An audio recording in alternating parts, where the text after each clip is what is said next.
ओम शांति 15 जुलाई 2024। मीठे प्यारे बाबा के आज के मधुर महावाक्य। आज की मुरली के कुछ विशेष पॉइंट्स। आज बाबा हमें समझाते कि हम बच्चों को देही अभिमानी बनने का पूरा पुरुषार्थ करना है। सिर्फ ईश्वरीय मत पर ही चलना है। कभी भी इधर उधर की सुनी सुनाई बातों पर विश्वास करके अपनी स्थिति खराब नहीं करनी है। बाप जो सुनाते हैं उसे एक कान से सुनकर दूसरे से निकालना नहीं है। अपना फायदा, नुकसान और इज्जत को ध्यान में रखते हुए क्रिमिनल आय को खत्म करना है। हर कर्म करने के पहले उसके आदि, मध्य, अंत तीनों काल चेक करके समझ करके फिर करना है। तो चलिए सुनते हैं आज की बाबा की मीठी प्यारी मुरली। ओम शांति। बाबा कहते, मीठे बच्चे, देह अभिमान आसुरी कैरेक्टर है, उसे बदल दैवी कैरेक्टर्स धारण करो तो रावण की जेल से छूट जाएंगे। प्रश्न: हर एक आत्मा अपने पाप कर्मों की सजा कैसे भोगती है? उससे बचने का साधन क्या है? उत्तर: हर एक अपने पापों की सजा एक तो गर्भ जेल में भोगते हैं, दूसरा रावण की जेल में अनेक प्रकार के दुख उठाते हैं। बाबा आया है तुम बच्चों को इन जेलों से छुड़ाने। इनसे बचने के लिए सिविलाइज्ड बनो। ओम शांति। ड्रामा के प्लान अनुसार बाप बैठ समझाते हैं। बाप ही आकर रावण की जेल से छुड़ाते हैं, क्योंकि सब क्रिमिनल पाप आत्माएं हैं। सारी दुनिया के मनुष्य मात्र क्रिमिनल होने के कारण रावण की जेल में हैं। फिर जब शरीर छोड़ते हैं तो भी गर्भ जेल में जाते हैं। बाप आकर दोनों जेल से छुड़ाते हैं। फिर तुम आधा कल्प रावण की जेल में भी नहीं और गर्भ जेल में भी नहीं जाएंगे।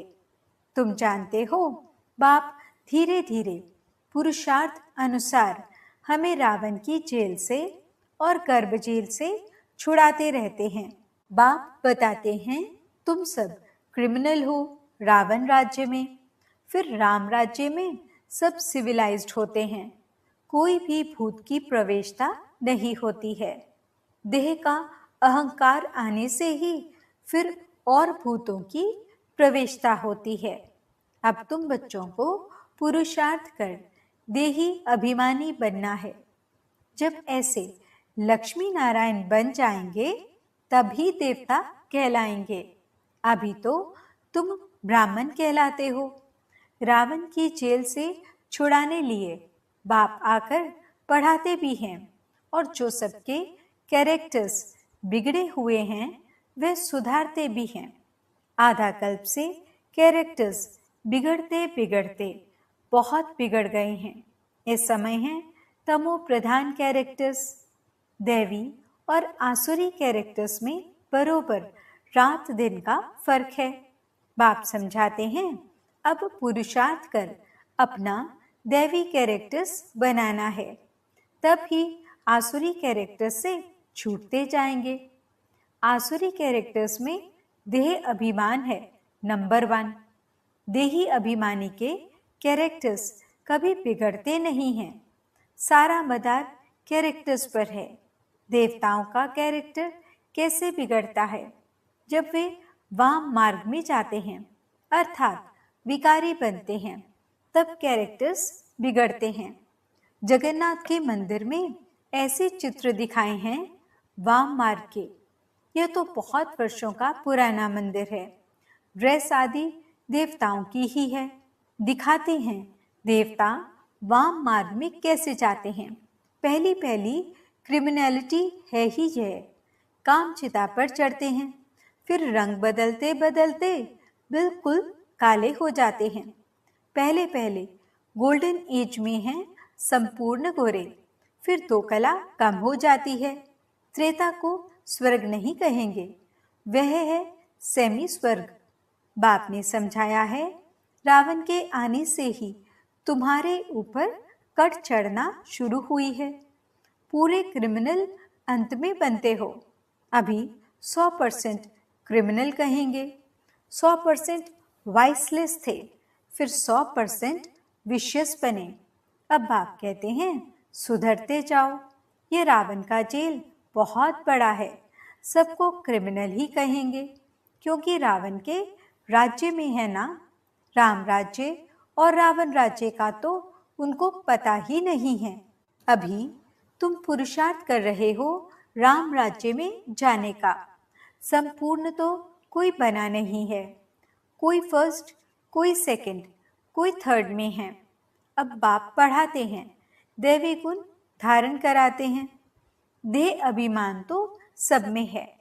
जितना जितना तुम सर्विस में लगे रहेंगे, उतना देह अभिमान कम होता जाएगा। सर्विस करने से ही देह अभिमान कम होगा।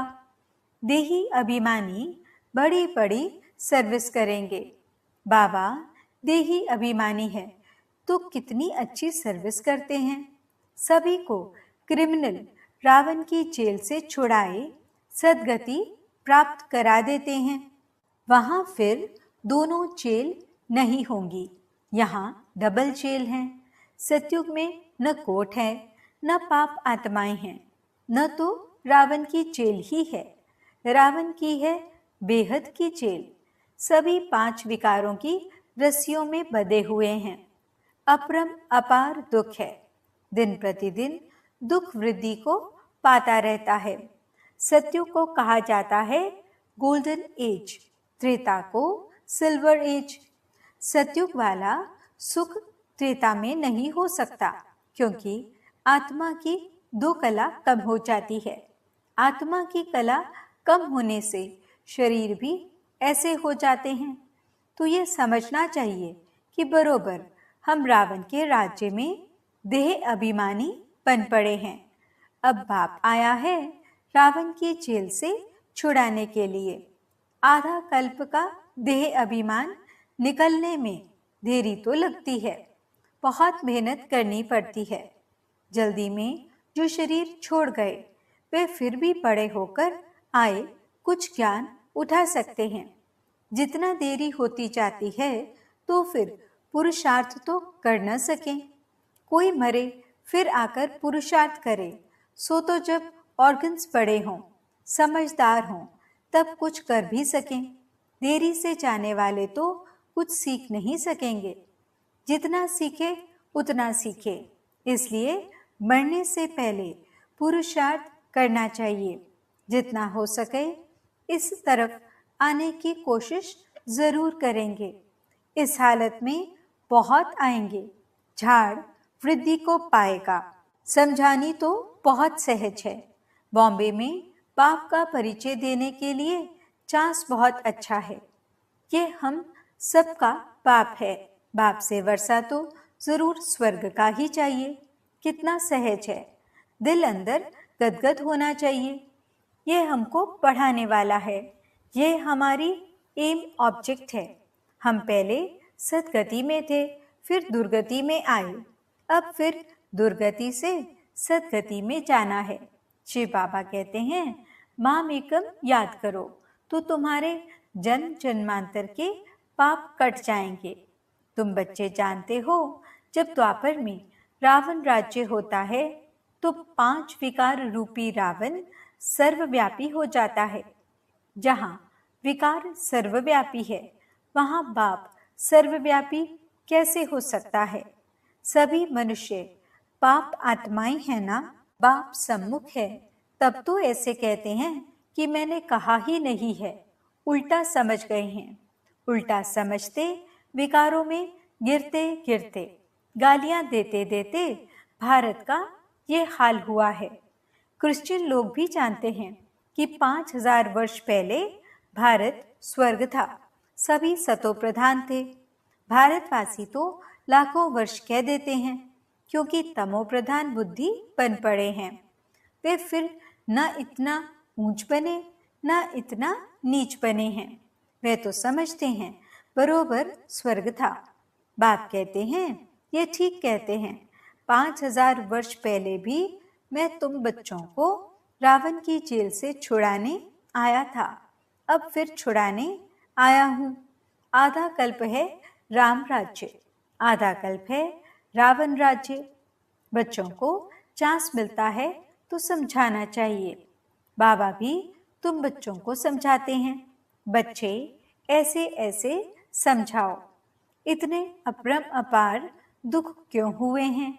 पहले तो अपरम अपार सुख थे, जब इन लक्ष्मी नारायण का राज्य था। ये सर्वगुण संपन्न थे। अब ये नॉलेज है ही नर से नारायण बनने की, पढ़ाई है, इनसे दैवी कैरेक्टर्स बनते हैं। इस समय रावण के राज्य में सभी के कैरेक्टर्स बिगड़े हुए हैं। सबके कैरेक्टर्स सुधारने वाला तो एक ही राम है। इस समय कितने धर्म हैं, मनुष्यों की कितनी वृद्धि होती रहती है। ऐसे ही वृद्धि होती रहेगी तो फिर खाना भी कहाँ से मिलेगा? सतयुग में तो ऐसी बातें होती नहीं हैं, वहाँ दुख की कोई बात ही नहीं। ये कलयुग है दुख धाम, सब विकारी हैं। वह है सुख धाम, सभी संपूर्ण निर्विकारी हैं। घड़ी घड़ी उन्हों को ये बतलाना चाहिए तो कुछ समझ जाएं। बाप कहते हैं मैं पतित पावन हूँ, मुझे याद करने से तुम्हारे जन्म जन्मांतर के पाप कट जाएंगे। अब बाप कैसे कहेंगे? जरूर शरीर धारण कर बोलेंगे ना। पतित पावन सर्व का सद्गति दाता एक बाप है, जरूर वे किसी रथ में आया होगा।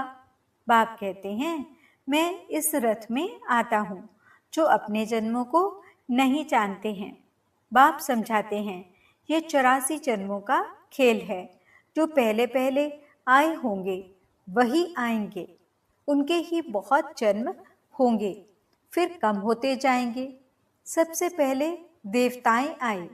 बाबा बच्चों को भाषण करना सिखलाते हैं, ऐसे ऐसे समझाना चाहिए। अच्छी रीति याद में रहेंगे। देह अभिमान नहीं होगा तो भाषण अच्छा करेंगे। शिव बाबा देही अभिमानी है ना, कहते रहते हैं बच्चे देही अभिमानी भव। कोई विकार न रहे, अंदर में कोई शैतानी न रहे। तुम्हें किसको भी दुख नहीं देना है, किसकी निंदा नहीं करनी है।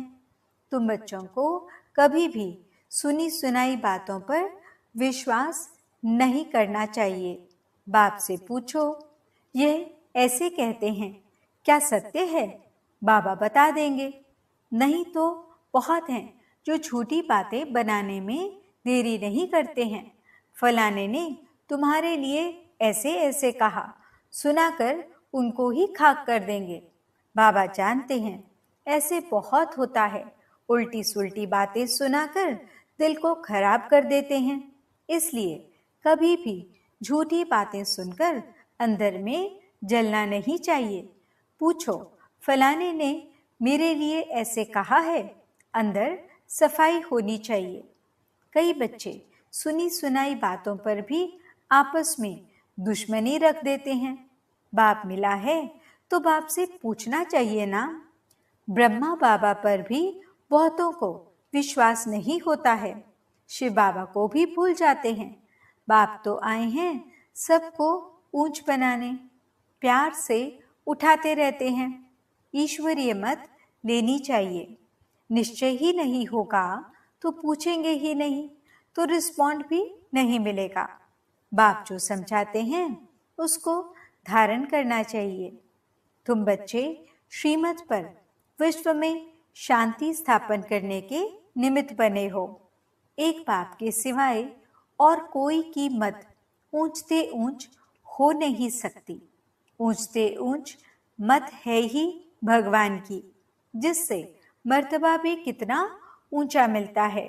बाप कहते हैं, अपना कल्याण कर ऊंच पद पाओ, महारथी बनो, पढ़ेंगे ही नहीं तो क्या पद पाएंगे।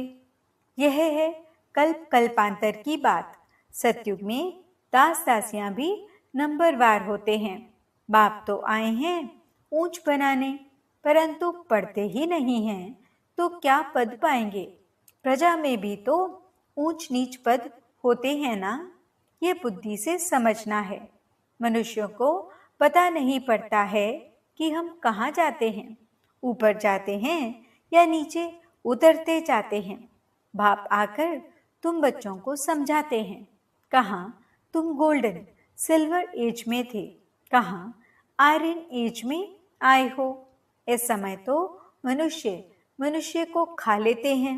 अब ये सभी बातें जब समझें तब कहें कि ज्ञान किसको कहा जाता है। कई बच्चे एक कान से सुनकर दूसरे से निकाल देते हैं। अच्छे अच्छे सेंटर्स के अच्छे अच्छे बच्चों की क्रिमिनल आई रहती है। फायदा नुकसान इज्जत की परवाह थोड़े ही रखते हैं। मूल बात है ही पवित्रता की। इस पर ही कितने झगड़े होते हैं। बाप कहते हैं, ये काम महाशत्रु है, इन पर जीत पहनो, तब ही जगत जीत बनेंगे। देवताएं संपूर्ण निर्विकारी है ना, आगे चल समझ ही जाएंगे, स्थापना हो ही जाएगी। अच्छा, मीठे मीठे सिगिलते बच्चों प्रति माता पिता बाप दादा का याद प्यार और गुड मॉर्निंग। रूहानी बाप की रूहानी बच्चों को नमस्ते। हम रूहानी बच्चों की रूहानी बाप दादा को दिल व जान सिक व प्रेम से नमस्ते नमस्ते नमस्ते जी। गुड मॉर्निंग बाबा। शुक्रिया बाबा। धारणा के लिए मुख्य सार। पहला पॉइंट, कभी भी सुनी सुनाई बातों पर विश्वास करके अपनी स्थिति खराब नहीं करनी है। अंदर में सफाई रखनी है। झूठी बातें सुनकर अंदर में जलना नहीं है। ईश्वरीय मत ले चलनी है। दूसरा पॉइंट, देही अभिमानी बनने का पूरा पुरुषार्थ करना है। किसी की भी निंदा नहीं करनी है। फायदा नुकसान और इज्जत को ध्यान में रखते हुए क्रिमिनल आई को खत्म करना है। बाप जो सुनाते हैं उसे एक कान से सुनकर दूसरे से निकालना नहीं है। वरदान, त्रिकालदर्शी की सीट पर सेट हो, हर कर्म करने वाले शक्तिशाली आत्मा भव। जो बच्चे त्रिकालदर्शी की सीट पर सेट होकर हर समय हर कर्म करते हैं, वो जानते हैं कि बातें तो अनेक आनी हैं, होनी हैं, चाहे स्वयं द्वारा, चाहे औरों द्वारा, चाहे माया व प्रकृति द्वारा। सब प्रकार से परिस्थितियां तो आएंगी, आनी ही हैं, लेकिन स्वस्थिति शक्तिशाली है तो परिस्थिति उसके आगे कुछ भी नहीं है। सिर्फ हर कर्म करने के पहले उसके आदि मध्य अंत का तीनों काल चेक करके समझ करके फिर कुछ भी करो तो शक्तिशाली बन परिस्थितियों को पार कर लेंगे। स्लोगन, सर्वशक्ति व ज्ञान संपन्न बनना ही